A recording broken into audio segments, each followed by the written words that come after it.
नमस्ते दोस्तों। आज हम एक नए विषय के साथ थोड़ा कुछ अभ्यास करेंगे, जो है मैरिज डिनायल, यानी मैरिज नहीं होने के एस्ट्रोलॉजी में क्या क्या योग होते हैं, उसका आज हम अभ्यास करेंगे। पर्टिकुलरली जेमिनी एस्ट्रोलॉजी में ये योग बहुत ही सटीक तरह से दिए गए हैं और वो योग का जो इम्प्लीकेशन है, यानी उसकी जो प्रैक्टिकल एप्लीकेशन है, बहुत सरल है और बहुत सटीक भी है।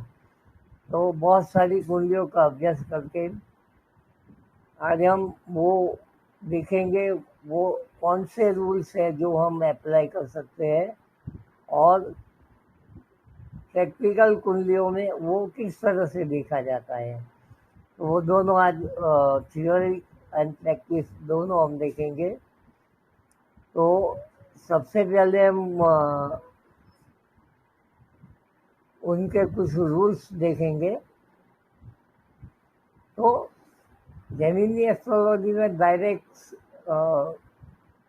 वो रूल्स नहीं दिए हैं कि भाई मैरिज नहीं होगा, लेकिन उनका जो वो है, जो लोग सन्यासी हो जाते हैं या बहुत ही जल्दी वो लोग विधवा या विधुर हो जाते हैं, उनके बारे में कुछ कहा है। उसका मैं ये युग में ये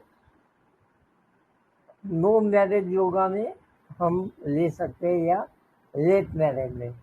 तो जितने भी नो मैरिज योग है उसको थोड़ा मैंने मॉडिफाई करके ये रूल्स बनाए। आशा करता हूँ आप लोगों को भी ये पसंद आएगा, और अगर ये पसंद आता है तो आप ये मेरे वीडियो को लाइक ज़रूर कीजिए सब, और मेरी चैनल को भी सब्सक्राइब कर, ताकि एस्ट्रोलॉजी और होम्योपैथी के बहुत सारे वीडियोस में आपके समक्ष रजू करता जाऊंगा, जो मैंने इतने सालों में जो प्रैक्टिकल अभ्यास किया है कुंडलियों के आधार पे, वो आपके समक्ष रजू कर दूंगा ताकि आपको ये सब चीज़ आसान हो जाए।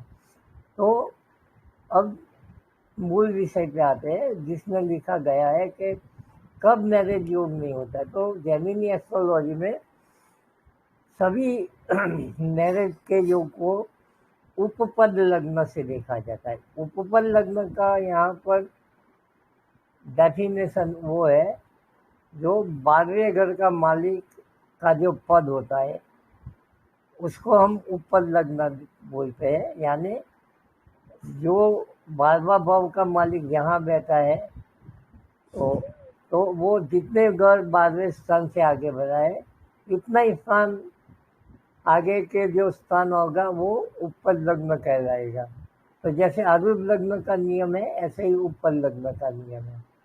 तो वो उपपद लग्न से ही हम आज की चर्चा में देखेंगे।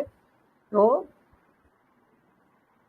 जेमिनी एस्ट्रोलॉजी में उपपद लग्न एक तो पहले हम नक्की करेंगे, बाद में हम देखेंगे कि उपपद लग्न से दूसरा भाव में क्या है।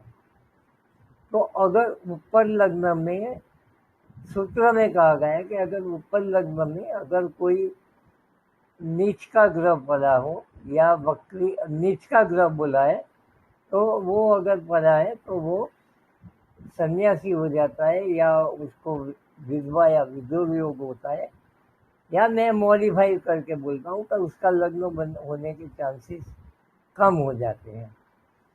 तो ये एक योग हम देखते हैं।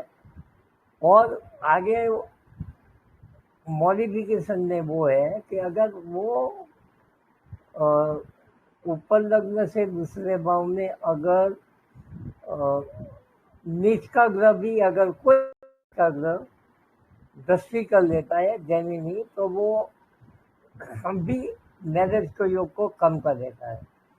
या जो ऊपर लग्न का मालिक या ऊपर लग्न से दूसरे घर का मालिक में रेट्रोग्रेड प्लैनेट है, या उसका जो दोनों का मालिक यानी ऊपर लग्न या उसके दूसरे घर का मालिक भी अगर नीच के ग्रह के साथ है या रेट्रोग्रेड प्लेनेट के साथ है, यानी वक्री ग्रहों के साथ है, तो भी मैरिज योग बनने की चांस, यानी अगर ऊपर लग्न से दूसरा भाव कोई भी तरीके से नीच के ग्रह से या वक्री ग्रह से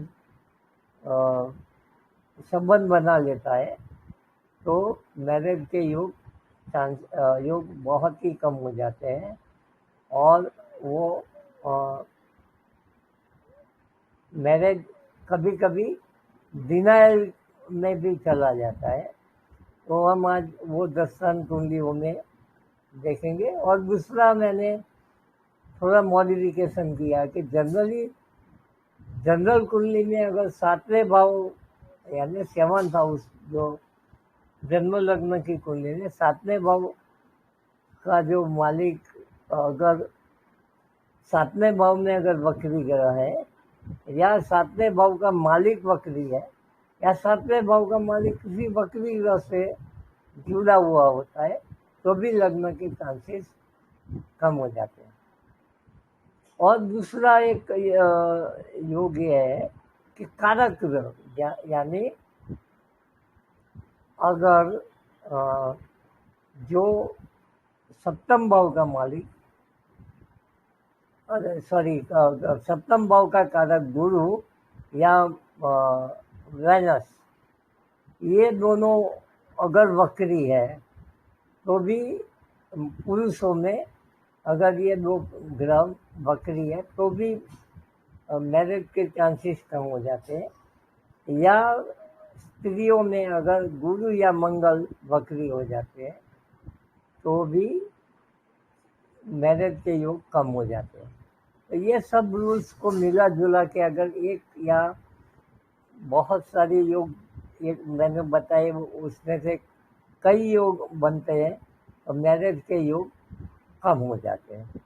तो अब हम दर्शन कुंडलियों से 1 by 1 देखेंगे कैसे हम ये देख सकते हैं। तो सबसे पहले ये जो कुंडली है, ये कुंडली में हम देखेंगे कि ये जो मदर टेरेसा की है, तो वो तो हम जानते हैं कि वो एक नन थे और वो नन जनरली शादियाँ नहीं करते हैं। तो ये जो उनका जो उपपद लग्न है वो मीन राशि में 3रे भाव में है और उसका दूसरे भाव मेष राशि है। वहाँ उसने नीच का शनि पड़ा हुआ है और वो भी वक्री है। तो यहाँ पर ये योग क्लियरली हमें वो बताता है कि ये योग यानी मेरे डिनायल के योग है। ये हम आराम से ये रूल्स हम देख सकते हैं। अब हम दूसरी कुंडली में आते हैं। तो वो दूसरी कुंडली तमिलनाडु की चीफ मिनिस्टर रह चुकी जे जयललिता जी की कुंडली है और उनकी कुंडली में उपपद लग्न 8वें भाव में है और वो उपपद लग्न से दूसरे भाव में जो दूसरे घर का जो उससे दूसरे घर का जो मालिक है शनि, वो वक्री है और उससे 7वें भाव में चला गया। तो ये योग अपने आप में कम हो जाता है। बाद में मंगल भी उनका वक्री है और उनका जो सप्तमेश भी वक्री हो गया, क्योंकि मंगल भी सप्तमेश है। तो इस तरह से ये योग उनकी कुंडली में नहीं, नो मैरिज योग है। तो हम सब जानते हैं कि उनका शादी नहीं हुआ था। अब हम तीसरी कुंडली को देखेंगे कि आशा पारेख जी जो प्रसिद्ध पुराने ज़माने की एक्ट्रेस थी, हिंदी फिल्म जगत की, जिनका जो लग्न है वृश्चिक है और उनका जो उपपर लग्न है वो 10वें भाव में सिंह राशि में, उसे दूसरे घर में शुक्र है, वो नीच का है, और शुक्र भी वो 7वें घर का भी मालिक है और वो उसे दूसरे भाव में नीच में, ऊपर लग्न से दूसरे भाव में नीच के साथ नीच में है। और ये जो ऊपर लग्न का मालिक सूर्य है वो भी साथ में जुड़ा हुआ है, तो ऊपर लग्न भी नीच के ग्रह से जुड़ा हुआ है, और ऊपर लग्न से दूसरे घर का मालिक भी वक्री होके 12वें भाव में पड़ा है, और लग्न में 17वें भाव में भी शनि वक्री होके पड़ा है।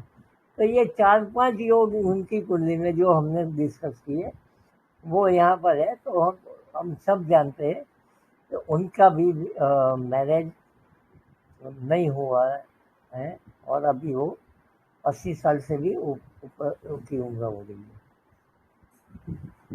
अब हम ये आगे एक दूसरी कुंडली देखेंगे, और ये कुंडली में हम देखेंगे कि उपपर लग्न जो है वो मकर राशि में 9वें भाव में है, और उसका जो मालिक शनि है वो अगेन ऊपर लग्न में है, और ऊपर लग्न और वो नीच के गुरु के साथ संबंध बनाता हुआ दिख रहा है, और वो भी ऊपर लग्न का मालिक भी शनि है।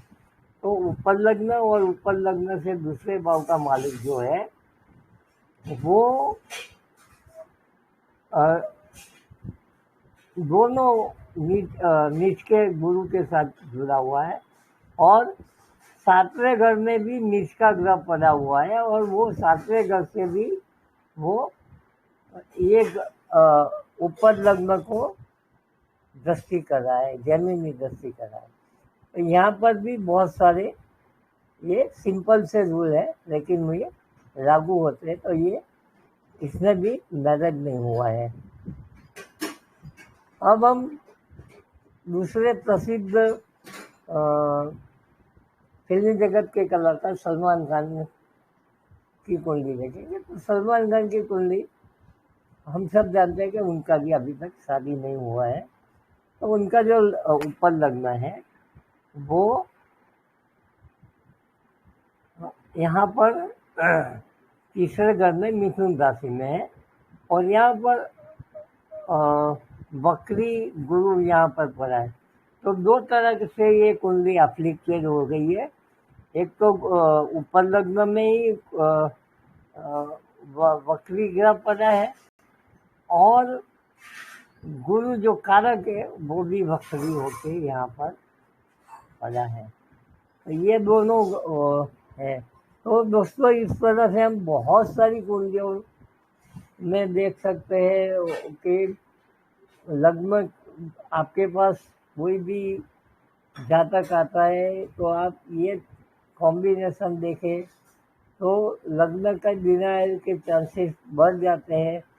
अगर वो उम्र चली जाती है बाद में उनकी लग्न की बहुत, अगर हो भी सकती है तो बहुत लेट उम्र में होती है या नहीं होती है। तो ये मेरा प्रैक्टिकल अनुभव है जो आपके साथ शेयर करता हूँ। आशा करता हूँ आप लोगों को ये वीडियो पसंद आया होगा। आपको अगर पसंद आया तो लाइक कर दीजिए, सब्सक्राइब कर दीजिए, और अपने दोस्तों को भी प्रोत्साहित कर, क्योंकि ये जो मैं आपके पास विषय रखने जा रहा हूँ ये विषय आपको बहुत सिंपल है, समझने में आसान है, और आपको डेली उपयोग में बहुत काम लगेंगे। इसलिए मैं ये आपके दोस्तों को भी शेयर कीजिए और ये ज्ञान का आगे बढ़ाव कीजिए। बहुत बहुत धन्यवाद, शुक्रिया।